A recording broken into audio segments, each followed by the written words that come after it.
Hi guys, welcome back to the channel. I'm Office Bloke Daz. I'm Office Bloke Mike. Here we are, just the two of us today. Yeah. Did the 22 SAS cross the line this time?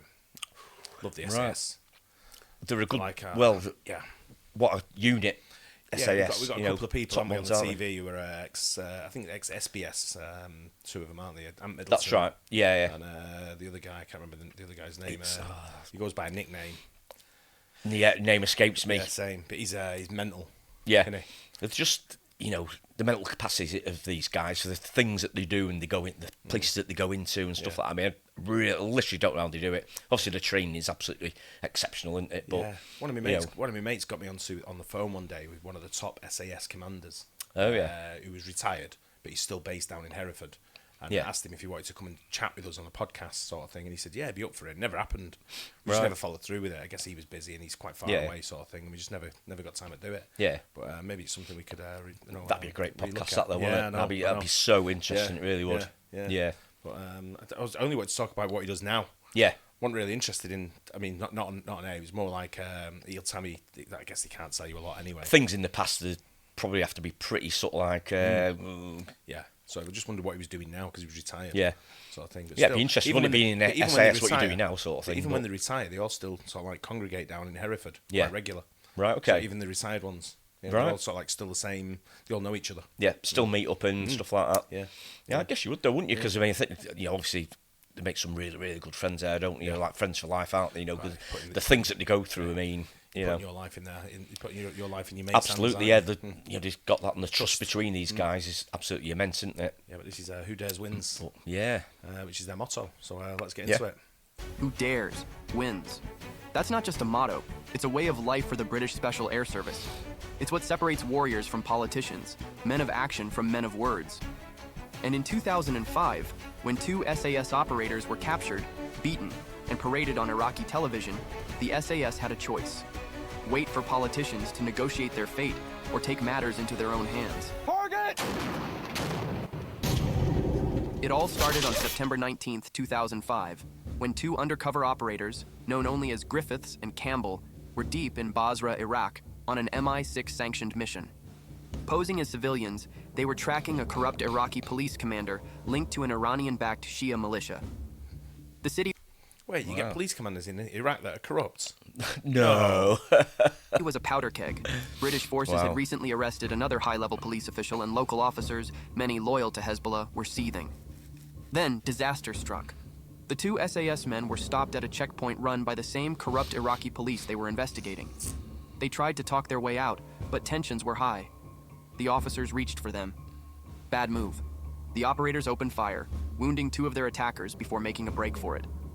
A high-speed chase ripped through the city, but their undercover vehicle, a clunky civilian car, was no match for the pursuing Iraqi forces.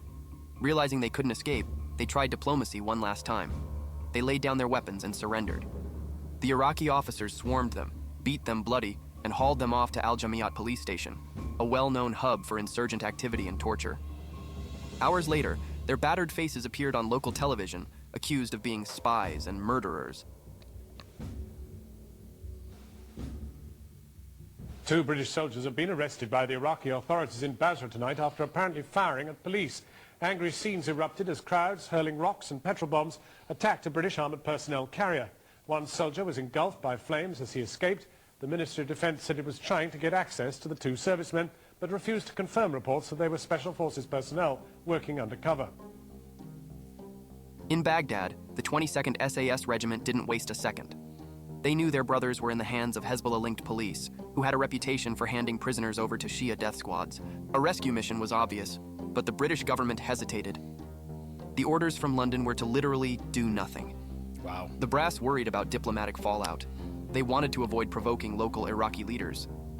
To the SAS, this was absurd. The American Delta Force even offered to storm the prison, but the Brits insisted on handling their own. Meanwhile, Campbell and Griffiths were playing a different game. Survival. They fed their captors just enough information to stall execution, but refused to give up any real intelligence. With no official green light, Colonel John Lorimer, commander of the 12th Mechanized Brigade, took matters into his own hands. Ignoring orders, 20... You'd have to, wouldn't you? You'd have to say, bollocks to it, we're getting them out. We're going I in. think so, yeah. I'll deal with the consequences after. Yeah, you couldn't just sit by. He's not could even you do nothing. Yeah, if you sit by and do nothing and wait for them to make a decision, and they say, "Okay, go and do it," it's going to be that same team that goes and does it anyway. Yeah, absolutely. So yeah, it's going to yeah. be the same people. So he's got to make a decision and go, "We're doing it. I'll deal with them." Yeah, I think time is of the essence here, isn't it? Clearly, by what they know's happened in the past, they know they've got to get in there. It's like seeing firemen on the side of the road watching a burning building with people inside it, and just saying, "Well, we can't." We were told not to go in there. Yeah. It wouldn't happen. No, they'd be straight in. Yeah. Absolutely, big time. SAS operators and 40 British paratroopers deployed for an all-out rescue mission.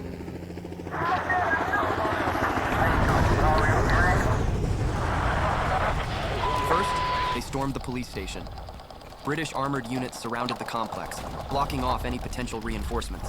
Crowds of angry Iraqis gathered, throwing Molotov cocktails at the tanks. Some even opened fire. Still, London refused to authorize an assault. Angry Iraqis. Is there any other description? I know a few of them. They're all angry. Are they? Yeah. When they talk to me, they're talking. I'm like, calm down. You don't have to be angry all the time. Yeah. I'm not angry. I'm like, you sound it. In one last attempt at diplomacy, 2 British officers entered the station to negotiate and were immediately taken hostage. That was it. The SAS knew they had only one shot left. Then a miracle. A British surveillance helicopter spotted something strange. A small group of men leading 2 blindfolded prisoners out of the police station. The Iraqis weren't going to hold on to Campbell and Griffiths much longer. They were handing them over to a militia. The hostages were disguised in dishdashes, long Arab robes, to blend in with civilians. But the SAS wasn't fooled. They tracked them to a heavily guarded militia safe house. There was no more waiting. The SAS executed a flawless, multi-pronged assault. Tanks smashed through the police station walls, sending Iraqi officers running. Infantry stormed the prison, securing the site and extracting intel. The SAS operators hit the militia compound with surgical precision, breaching multiple entry points at once. Gunfire erupted. Explosions rocked the night. Within minutes, the resistance was crushed. Inside, they found their men, handcuffed, bloodied, but alive.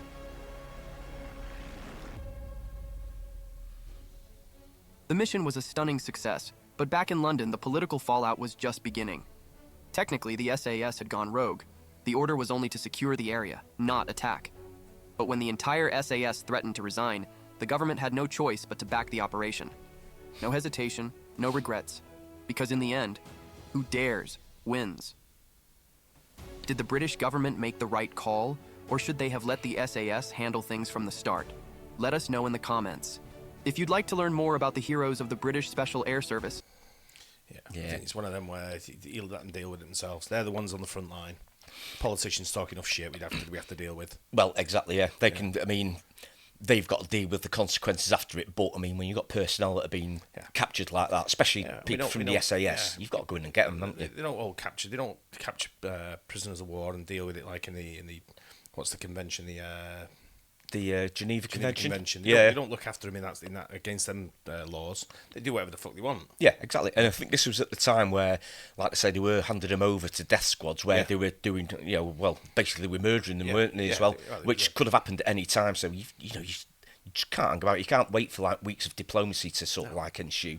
Yeah, they go through, and then at the same time, if you want to talk about it, get over there and get on the front line and you discuss it with these people. You can't talk to these people. There's no negotiations with these. And you see, 2 people went in to negotiate and they kept them hostage as well. Exactly. I mean, that says it all, doesn't it? Yeah. That's sort of like well over the line, isn't it? Yeah, so you got in.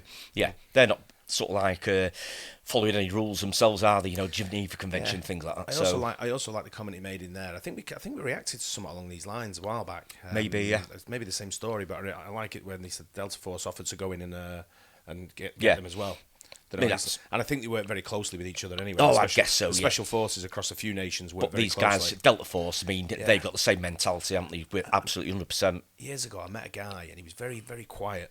And I was asking him what he did. He had a Hispanic accent. Yeah. And I said, "Where are you from?" And he said, "He's Colombian." And he was Colombian Special Forces. Ah, right. And I was like, okay, kind of makes sense. Interesting. His mate was Australian Special Forces. When I lived in the Middle East, and they were training people in the Middle East to be special or to be trained in special events. Okay. For whatever special combat. Yeah. Sort of thing. They were the teachers. Yeah. Sort of thing. But when you look at them, you think, yeah, I can see it. You look crazy. And that's what you've got to be. I think you've got to be a little bit out there. You've got to be steely-eyed, haven't you? You've got to be calm on the outside, but you've got to be ready to go. You've got to be a rock. And obviously, Delta Force, saying, "Yeah, we'll go and get these guys," but they'll know. The SAS will probably do the same for them as well. All these guys are the same mentality. They're made the same stuff, aren't they? Absolutely incredible, honestly. I think the guy who does the Who Dares wins over here now is the American guy, isn't he? There is an American guy, does it? Yeah, he's a unit and a half as well. Giant of a guy. I've seen him. I was like, whoa. He just wouldn't mess with people like that. Honestly, he just wouldn't. You might as well it's like pulling a gun on a police officer in the USA. Yeah. It's the same. Like, hey, and watch what happens. Yeah. You just know. I won't even look at him. Stare the other way. You don't. I want to be in the same room. Just staring at the floor. Yeah. Well, Aunt Middleton comes round here quite a lot and goes in some of the bars and restaurants round here. I don't want to be in the same room as him. He just looks a mental case. Yeah. He looks like he'll erupt at any minute. Yeah. Foxy's that other guy. Foxy. Yeah, that's right. He's another one. You just look at him and you think, nah. They're just even if they look all right on the outside, it's just that edginess isn't there, just below the surface. You think, it's still there. Yeah, Something's still in there. I'm like with all military personnel. When I'm around them, just like you just go through so much stuff. Yeah, and I'm just like I just don't. I'm never at ease. But you just got to give them 100% respect, haven't you, for the things that they do. They put their lives on the line every single hour of the day. They have the most respect for them more than anything. Yeah, big time. What they do for us, you know what I mean? And the way they protect us. Which is why they should be looking after veterans better as well. Across the world, especially I think US have had big issues with it, haven't they? But all across the world. Yeah, we've got issues with it over here as well. Yeah, I know. It's just mental, but... I think we're right anyway. Did they cross the line? Nah. No, absolutely no chance. Get in there. I think they did what was right. I do. Yeah. Absolutely big time. And they'll probably do it again. Yeah, otherwise, those guys wouldn't be alive now. Yeah, correct. They're big time. Correct. No way. Yeah. So... enjoyed that. Yeah. Hope you guys enjoyed it as well. Don't forget to like and subscribe. We'll see you on the next one. Cheers. Cheers.